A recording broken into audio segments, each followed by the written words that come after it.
Hello! Today is Read a Book Day. So, since I like to read on occasion to my grandkids and other kids that just want to watch, I thought I'd read a book today. Makes sense, right? So today I am picking a book from this series.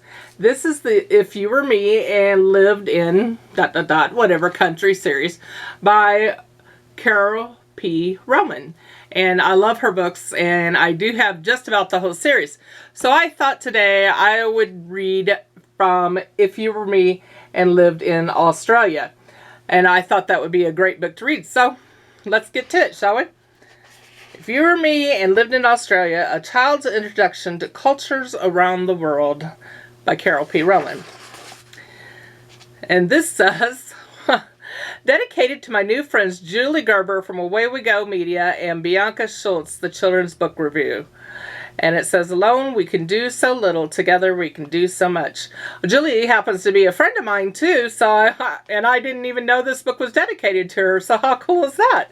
So this is Australia, and that, I believe, yes, is the capital, because that's where it starts. It has to be, right? Right. So, let's get to it again. You might live in the capital city, Canberra. This is a picture of the old Parliament House. There's the old Parliament House, where laws were made until 1988. Canberra is located between two of Australia's most populated cities, Melbourne and Sydney. It was chosen as the capital city to make everybody happy. It's surrounded by a lot of vegetation, so it's called the Bush Capital. If you are a boy, you might be named Jack. Oh, William or Oliver. Favorite girls' names are Charlotte, Ruby, and Sophie. What's your name?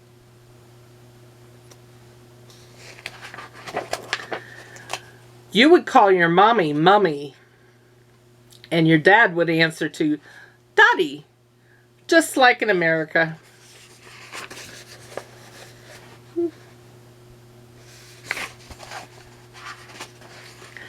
When you go shopping with Mummy, you would use an Australian dollar.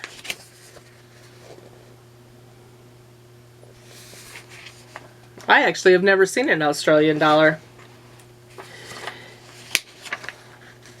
Ooh, what are they doing here? If you were me and had a choice of what to do in Australia, you'd most certainly would visit the Great Barrier Reef. It's the largest reef in the world and can be seen from outer space. It is populated with brilliantly colored fish and jewel-colored coral. Dolphins, turtles, and whales make their home there too. You could get right up close to see them if you went snorkeling. Instead, you may like a ride in a bear boat, which is a mini submarine with windows. I love the ocean, so I bet I would love that. I don't think I'd go snorkeling though. You would always pack a special lunch of Vegemite sandwiches. Your mummy would spread this dark brown vegetable paste onto white bread with some Western Star butter. For dinner at home, Daddy would roast meat on the Barbie, which is another way to say barbecue grill. It is served with lots of fresh salad.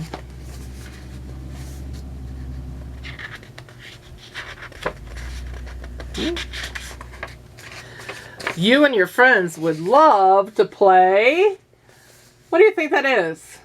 Baseball? It's cricket. Your friends would love to play cricket. An outdoor game played on a large grass field with balls, bats, and 2 wickets, which are posts that serve as goals. You would need 11 players to make a full team.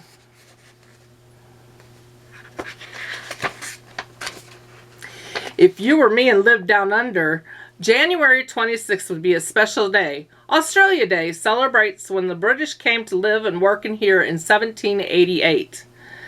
Down under is the way Aussies refer to their home because of its location on the globe. You would be proud to join the parades, eat many different foods, and attend all the events. If January seems like a cold time of year for a parade, no worries.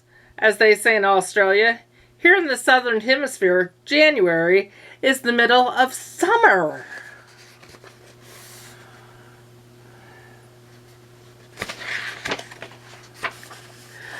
You would love to go to primary school, learn all about Australian many cultures. People native to Australia have lived on this large island for over 40,000 years. Australia was isolated from the rest of the world, so as a result, the native culture remained rich and unchanged until Europeans arrived in the 1700s.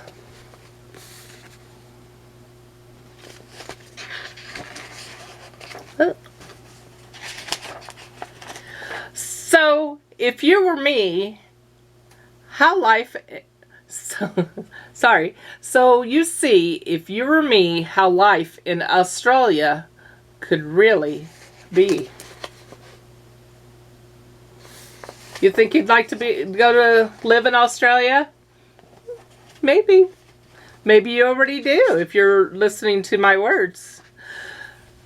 One of the things I like to do is also review books. So since I'm reading this book, I'd like to review it.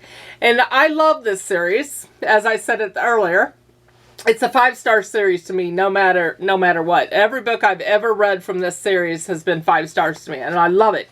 One of the things I really like about all the books that she does is she has a pronunciation key in the back. And this helps really, especially some countries, when you just simply cannot pronounce the words. Like, let's see, what were one of the words that I had trouble with? Oh, the capital. It looks like Canberra. To me, I'd say Canberra, but it's actually Canberra. And again, that's the capital. What was something else? Well, I knew how to say Vegemite, but maybe you didn't. And Vegemite, Vegemite, is actually, again, a sandwich spread. And I have friends that like Vegemite. I don't think I've ever tried it before. Maybe I'd like it too. It kind of looks like a dark peanut butter to me. So, again, love this book. And this particular book won the Clarion 5-Star Review Awards. See, that's what that is right there. And it's won many awards as well. So, I really recommend highly this series. And I hope you enjoyed my reading today for Read a Book Day. And hope you'll come back another time and listen to another book that I pick out to read. Take care. Bye.